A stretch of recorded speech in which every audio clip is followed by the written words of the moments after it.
வணக்கம் and welcome to the show மஞ்சள் வேல் மாலை. டெய்லி நம்மளோட இந்த ஷோல உங்களுக்கு பிடிச்ச புதுசான நிறைய விஷயங்களை பார்த்துட்டே வரும். அந்த வகையில இன்னைக்கு உங்களுக்கான விஷயங்கள் என்ன காத்துட்டு இருக்கு அப்படிங்கறத பார்க்க ரெடியா இருக்கீங்களா? வாங்க போலாம்.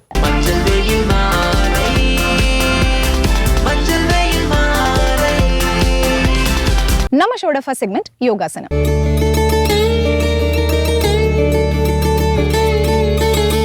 யோகா பண்றதுனால பாத்தீங்க அப்படின்னா எக்கச்சக்கமான பெனிஃபிட்ஸ் இருக்குங்க. அதெல்லாம் சொல்றதுக்கு வார்த்தைகளே இல்ல. அதுல மெயினான விஷயம் என்ன அப்படின்னு பாத்தீங்கன்னா ஹார்ட்டுக்கு தேவையான பிளட் சர்க்குலேஷன். அது ரொம்பவே மெயினான விஷயம். அதுக்கு அடுத்தபடியா பாத்தீங்க அப்படின்னா பாடிக்கு தேவையான ரிலாக்ஸேஷன். இது எல்லாமே யோகாசனம் பண்றதுனால நம்மளுக்கு கிடைக்கும் அப்படின்னு நம்ப முடியுதா? எஸ். சோ இன்னைக்கு நம்மளோட இந்த செக்மெண்ட்ல என்ன ஆசனம் பார்க்க போறோம், அதுக்கு என்ன பெனிஃபிட் சொல்ல போறாங்க அப்படிங்கறத பாருங்க. அனைவருக்கும் வணக்கம். இன்று யோகா பயில பார்க்கக்கூடியது கோமுகாசன வேறுபாடுகள் பகுதி 2. கடந்த பகுதியில நம்ம கைகள் பொசிஷன் மாத்தி வைக்கிற மாதிரி பார்த்துட்டு இருந்தோம். இப்போ இந்த பகுதியில ஒரு ஃபார்வர்ட் பெண்டும் ஒரு பேக் பெண்டும் பண்ண போறோம். அதே கால் பொசிஷன் கோமுகாசனம் மாதிரியே தான் இருக்கணும். ஆனா ஒரு ஃபார்வர்ட் ஒரு பேக் பண்ண போறோம். எப்படி பண்றதுன்னு பார்க்கலாம் வாங்க.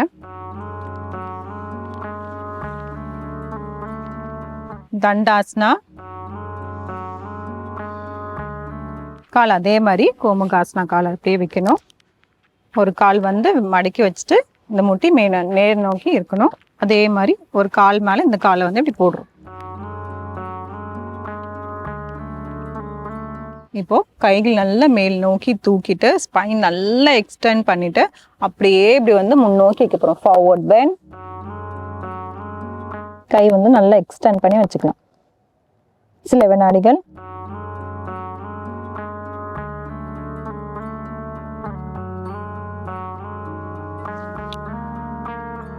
அப்படியே மேல் நோக்கி வந்துட்டு இப்போ இடது பக்கமும் வலது பக்கமும் முன்னோக்கி குனிய போறோம். அதாவது இப்படி திரும்பி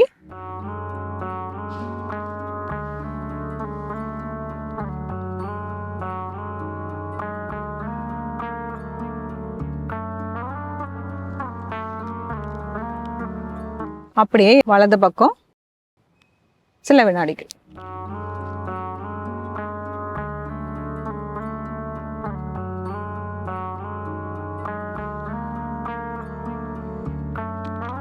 தளர்த்திக்கலாம்.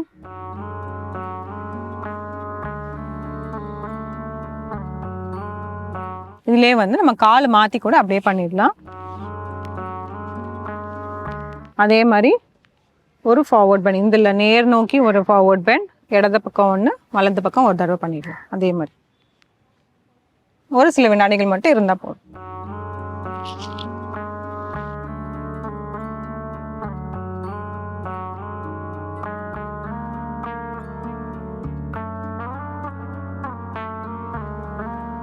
இடது பக்கம்.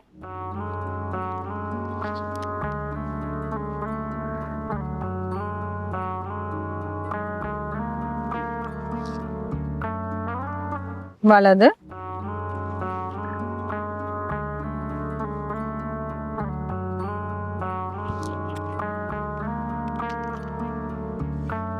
தளர்த்திக்கலாம். இதெல்லாம் நல்லா ஃபார்வர்ட் பெண்ட். ஃபார்வர்ட் பெண்ட் பண்ணும் போதெல்லாம் நான் ஏற்கனவே சொன்ன மாதிரி நல்ல ஸ்பைனை எக்ஸ்டெண்ட் பண்ணிட்டு அதே எக்ஸ்டென்ஷன்ல நம்ம ஃபார்வர்ட் பெண்ட் பண்ணும் போது நம்மளோட ஸ்பைனுக்கு ரொம்பவே நல்லது. இப்போ இந்த கோமுகாசனா கால் பொசிஷன்ல லெக் பொசிஷன்ல பேக் பெண்ட் பண்ண போறோம். அதே மாதிரி கால் அப்படி வைக்கிறோம். வச்சுட்டு கைகள் ரெண்டு இப்படி பின் நோக்கி வைக்க போறோம். விரல்கள் பின் நோக்கி இருக்கிற மாதிரி இருக்கணும். வந்துட்டு கை நல்லா அழுத்திட்டு அப்படியே நம்ம இப்படி எழுந்துச்சு பேக் பெண்ட்.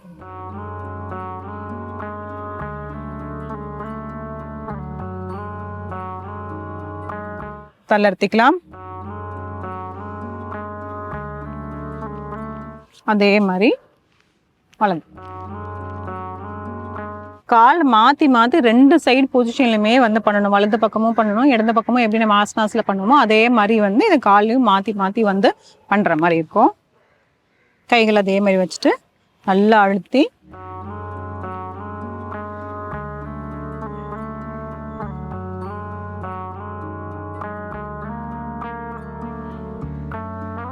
தளர்த்திக்கலாம்.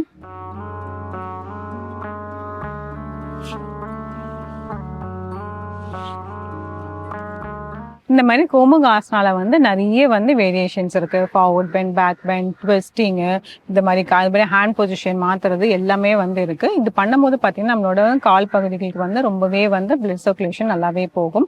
அது இல்லாமல் பார்த்தா நம்மளோட ஸ்பைனுக்கு ரொம்பவே நல்லது, கைகளுக்கு வந்து ரொம்பவே நல்லது, ஃப்ளெக்சிபிலிட்டி வந்து அதிகமாகும். இது பார்த்தீங்கன்னா உள்ளுறுப்பு எல்லாத்துக்குமே வந்து அதிகப்படியான பலன்களை வந்து தான் தரும். இந்த ஆசனங்களை அமைச்சு செஞ்சு பாருங்க. மீண்டும் அடுத்த பகுதியில் சந்திக்கலாம். மஞ்சள் வெயில் மாலை மஞ்சள் வெயில் மாலை. நம்ம ஷோட நெக்ஸ்ட் செக்மெண்ட் இங்கிலீஷ்ல பேசலாம். இங்கிலீஷ் கத்துக்கிறது ரொம்ப கஷ்டம், ஆனா எனக்கு கத்துக்க ஆசை இருக்கு அப்படின்னு நினைக்கிற பிகினர்ஸ்க்காகவே இந்த செக்மெண்ட்ல நம்ம ரொம்ப ஈஸியா வந்துட்டு இங்கிலீஷ் சொல்லி கொடுத்துட்டு இருக்கோம். இன்னைக்கு இவர் எடுத்துக்கக்கூடிய டாபிக் என்ன அப்படிங்கறத பார்க்க ரெடியா இருக்கீங்களா? வாங்க. ஹலோ ஃப்ரெண்ட்ஸ், இன்னைக்கு நம்ம இங்கிலீஷ்ல பேசலாங்கிற நிகழ்ச்சியில புதுசா என்னெல்லாம் பார்க்க போறோம், ஆல்ரெடி என்னெல்லாம் பார்த்துட்டு இருந்தோம் அப்படின்ற ஒரு சின்ன ரீகாலோட நம்ம இன்னைக்கான கிளாஸ் ஸ்டார்ட் பண்ணிடலாம்.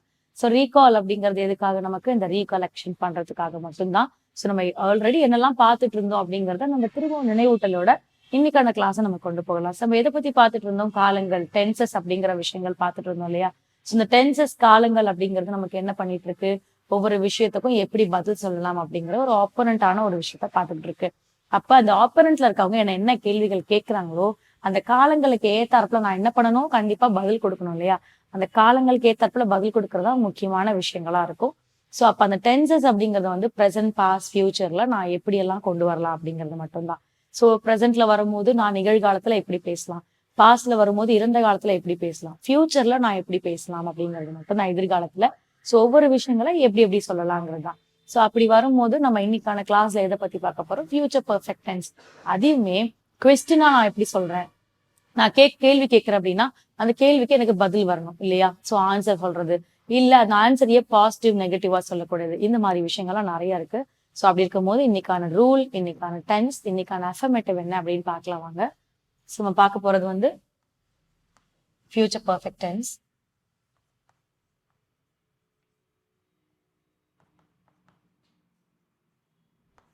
ஸோ இதுல பாத்தீங்கன்னா என்ன அஃபர்மேட்டிவ் யூஸ் பண்ணுவோம்னா இன்ட்ராகேட்டிவ். இன்ட்ராகேட்டிவ்ங்கிற அஃபர்மேஷன்ஸ் நம்ம யூஸ் பண்ணோம். கொஸ்டின் மார்க், சரிங்களா? இப்போ verb form V1, V2, V3. அதாவது V1 indicates present, V2 indicate past, V3 indicate past participle அப்படிங்கிறதா. ஸோ இதுக்கான verb என்ன அப்படின்னா throw அப்படிங்கிறதா. ஸோ throw அப்படிங்கிறது என்னது? நமக்கு ஆக்சுவலா தூக்கி போடுறது இல்லையா? ஸோ த்ரோங்கிறது தூக்கி போடுறது. ஸோ அது நம்ம V2 என்ன சொல்றாங்கன்னா threw. இதே V3ல வரும்போது thrown. So throw, threw, thrown அப்படின்னு இருக்கு. ஸோ இதை எப்படி சொல்றாங்கன்னா throw அப்படின்னு வரும்போது வீசினான்,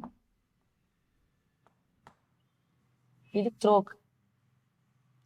ஸோ த்ரோ அப்படிங்கும் போது வீசினான் நம்ம ப்ரெசென்ட்லேயே சொல்றதுனால வீசினான். த்ரீவ் வந்து நம்ம பாஸ்ட்ல சொல்றோம். ஸோ அதனால அவங்க தூக்கி போடுங்க அப்படின்னு சொல்றதால அது எப்படி சொல்லணும்னா எரியுங்கள். இதே நீங்க பாஸ்ட்ல த்ரோன் அப்படின்னு வரும்போது பார்த்தோம்னா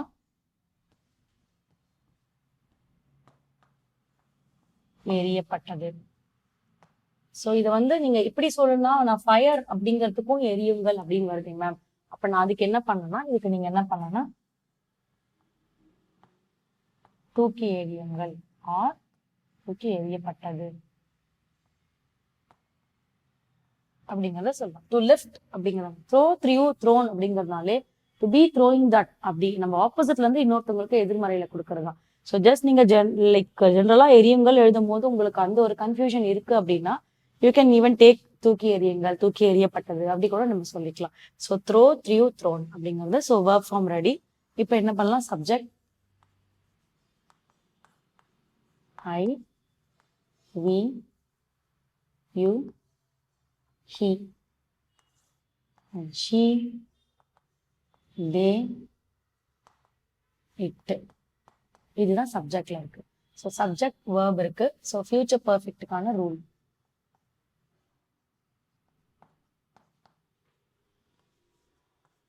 ஸோ ரூல் வரும்போது will or shall.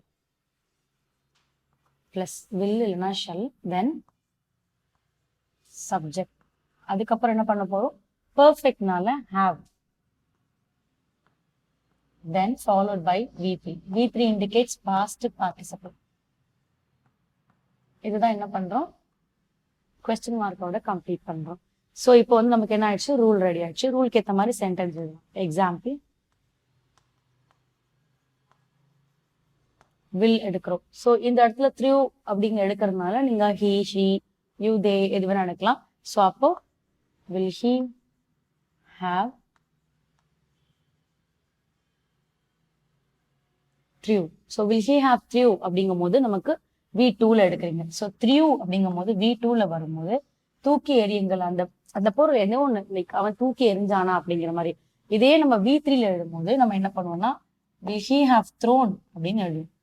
அவன் தூக்கி எறிஞ்சிருப்பானா அப்படிங்கிறது. ஓகே, அந்த பொருள் என்னன்னு நான் சொல்லல. ஸோ எரியுங்கள்ங்கிறத V2ல சொன்னோம்.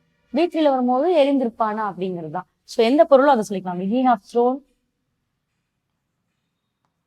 a ball அப்படின்னு வச்சுக்கோ. அவன் பந்தை வந்து தூக்கி எறிஞ்சிருப்பானா அப்படிங்கிறது. ஸோ அப்போ அவன்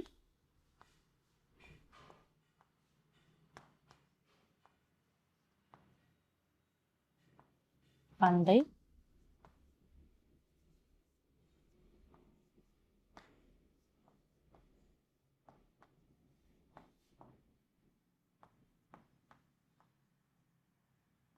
தூக்கி எறிந்திருப்பானா அப்படிதான். ஸோ அவன் பந்தை தூக்கி எறிந்திருப்பானா அப்படின்னு வரும்போது இந்த பாலை அவன் தூக்கி அடிச்சிருப்பானா அப்படிங்கிறது தான். ஸோ இதுக்கே நீங்க வந்து பாசிட்டிவ்ல பதில் எழுதணும் எழுதலாம். ஸோ ஹீ வில் தான் யூஸ் பண்ணணும்னா கிடையாது, ஷால் கூட யூஸ் பண்ணலாம். ஸோ அப்போ he shawl have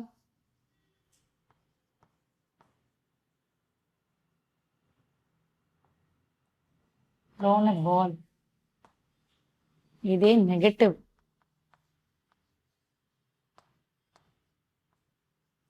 She shall not have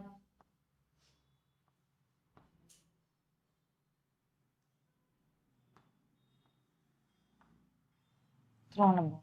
so அப்படிங்கிற மாதிரி பாசிட்டிவ் நெகட்டிவ்ஸ்ல நீங்க கொடுத்துக்கலாம். ஸோ நீங்க பேஸ்ட் ஆன் யுவர் இன்ட்ரோகேட்டிவ் கொஸ்டினுக்கு ஆன்சர் கரெக்டா இருக்காங்கிறத இந்த மாதிரி நீங்க ஆன்சர் எழுதி என்ன பண்ணலாம்? கிராஸ் செக் பண்ணிக்கலாம். நமக்கு நாமளே எக்ஸாமைன் பண்ணிக்கலாம்.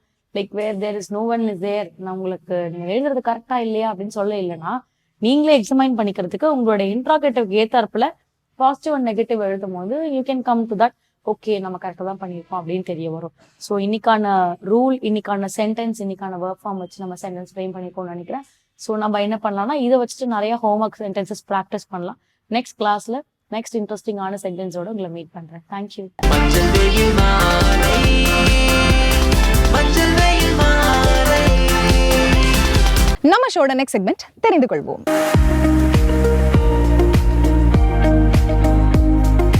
நம்மளோட இந்த தெரிந்து கொள்வோம் செக்மெண்ட் மூலமா டெய்லி நிறைய விஷயங்கள் வந்து தெரிஞ்சுட்டு வரோம். இன்னைக்கு இவங்க செலக்ட் பண்ணிருக்கக்கூடிய அந்த டாபிக் என்ன சொல்லி கொடுக்குறாங்க அப்படிங்கறத பாருங்க. வசந்த் டிவி ரசிகர்களுக்கு வணக்கம். இன்னைக்கும் நம்மளுடைய தெரிந்து கொள்வோம் நிகழ்ச்சியில தெரியாத பல விஷயங்களை தான் தெரிஞ்சுக்க போறோம். லைப்ரரி அப்படின்னா என்ன? நம்ம எல்லாருக்கும் தெரிஞ்சது புக்ஸை போய் படிக்கிறது அப்படின்னு தான் நினைப்போம். எப்பவுமே அங்க இருக்கக்கூடிய புக்ஸ் எல்லாம் நம்ம படிச்சு நமக்கு தெரிஞ்ச நாலேஜ் எல்லாத்தையும் கெயின் பண்ணிப்போம்னு வச்சிருக்காங்க. அதுக்கு தான் லைப்ரரி அப்படின்ற ஒரு விஷயம் வச்சிருக்காங்க. ஆனா அந்த லைப்ரரியில இருக்கக்கூடிய புக்ஸ் எல்லாம் எதை டினோட் பண்ணும்? நிறைய பயோகிராஃபியை டினோட் பண்ணும். ஏன்னா என்னதான் புக்கெல்லாம் ஒரு கற்பனை கதையா இருந்தாலும் அவங்களுடைய வாழ்க்கையில நடந்த ஒரு சில விஷயங்களால தான் அவங்களுக்கு அந்த கற்பனையே வந்திருக்கும். அப்படின்னா ஒருத்தவங்களுடைய வாழ்க்கையில இருக்கக்கூடிய அனுபவத்தை தான் நம்ம லைப்ரரியில புத்தகமா படிக்கிறோம்னு வச்சுக்கோங்க. அப்படி இருக்கக்கூடிய புக்ஸ் எல்லாம் இல்லாம ஜென்ரலா ஒரு ஹியூமனே அங்க போய் நின்று அவங்க கிட்ட இன்ட்ராக்ட் பண்ண எப்படி இருக்கும்? ஈவன் நம்ம இப்போ ஏதாவது ஒருத்தருடைய பயோகிராஃபி படிக்கிறோம்னு வச்சுக்கோங்க. நமக்கு வந்து ஒரு சோல்ஜருடைய பயோகிராஃபி படிக்கணும் அப்படின்னு ஆசை இருக்கு. அதுக்காக லைப்ரரிக்கு போறோம்னா நிஜமாவே அங்க ஒரு சோல்ஜர் இருப்பாரு. அவருடைய லைஃப் எப்படி இருந்துச்சு அப்படின்ற மாதிரியான விஷயங்கள்லாம் நம்ம அவர்கிட்டயே கேட்டு தெரிஞ்சுக்கலாம். So human to human library தான் டென்மார்க்ல இதை ஆரம்பிச்சாங்க. ஈவன் அதுக்காக பெரிய அளவுல ஈவன் அந்த புக் படிக்கக்கூடிய நிறைய பேருக்கு ரசிப்புத்தன்மை இருக்கு அப்படின்றத கண்டுபிடிச்சிருக்காங்க. அண்ட் அவங்களே வந்து இன்ட்ராக்ஷன்லாம் பண்றதுனால நிறைய விஷயங்கள் லைவாவே அவங்க கேட்டு தெரிஞ்சுக்கிறாங்க. நிறைய ட்ராமா இருந்திருக்கும். அவங்களுடைய லைஃப்ல அவங்க கோத்ரூ பண்ண நிறைய விஷயங்களை லைவாவே நம்ம கேட்டு தெரிஞ்சுக்கலாம் அப்படின்ற மாதிரியான விஷயம் தான். அங்க நம்ம போயிட்டு ஜென்ரலா ஒரு 30 நிமிஷம் ஸ்பெண்ட் பண்ணணும். அவங்க கிட்ட என்னென்ன விஷயங்கள்லாம் கேட்குறோமோ அது எல்லாத்தையும் கேட்டுட்டு நமக்கு ஏதாவது கொஸ்டின்ஸ் இருக்குன்னா அதையும் கேட்டு அதுக்கான ஆன்சரையும் நம்ம உடனே வாங்கிட்டு வரலாம். இந்த மாதிரி ஒரு ஆளுக்கு 30 நிமிஷம் அப்படின்ற மாதிரி பிரிச்சுக்கிறாங்களாம். இதெல்லாம் எப்படிப்பா ஒர்க் அவுட் ஆகும் அப்படின்னு நீங்க நினைக்கலாம். ஆனால் அங்க இருக்கக்கூடிய புத்தக ரசிகர்கள் எல்லாருமே இதை பெருசா வரவேற்கிறாங்களாம். இது உலகத்துல இருக்கக்கூடிய ஒரு சில இடங்கள்ல மறுபடியும் இதை ப்ரமோட் பண்ணலாமா அப்படின்ற மாதிரியான பிளான்லயும் இருக்காங்க. ஈவன் அந்த ஐடியா சக்சஸ் ஆனதுனால. கடலுக்கு அடியில ரொம்ப டீப்பா போனோம்னா அங்க ஆக்டிவ் வால்கனோஸ் இருக்கு அப்படின்னு சொல்லுவாங்க. இதை நம்ம ஃபர்ஸ்ட் எல்லாம் நம்பவே இல்லை. பட் அதுக்கான ஆதாரமா நமக்கு கிடைக்கும் போது நம்ம நம்பிதான் ஆகணும் அப்படின்ற மாதிரி இருந்துச்சு. அதே தான் சொலமன் ஐலாண்ட்ல இந்த மாதிரி ஒரு ஆக்டிவ் வால்கனோ இருக்கு. ஆனா அந்த ஆக்டிவ் வால்கனோல ரொம்ப ஜாலியா ஷார்க்கு சுத்தி திரிஞ்சிட்டு இருக்கு அப்படின்ற விஷயத்த கண்டுபிடிச்சிருக்காங்க. ஈவன் ஷார்க்கை பத்தி நமக்கு தெரியும், ரொம்ப டீப்பான சீல தான் இருக்கும்.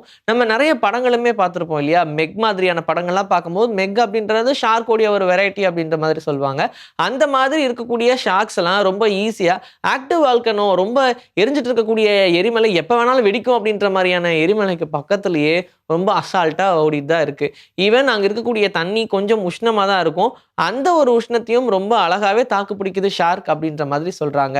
ஈவன் ஷார்க்கு ரொம்ப ரொம்ப ரொம்ப ரொம்ப பழமையான ஒரு ஸ்பீஷிஸ் அப்படின்னு சொல்லலாம். அந்த ஷார்க் ரொம்ப வருஷங்களா உலகத்துல இருக்கு அப்படின்ற மாதிரிலாம் சொல்றாங்க.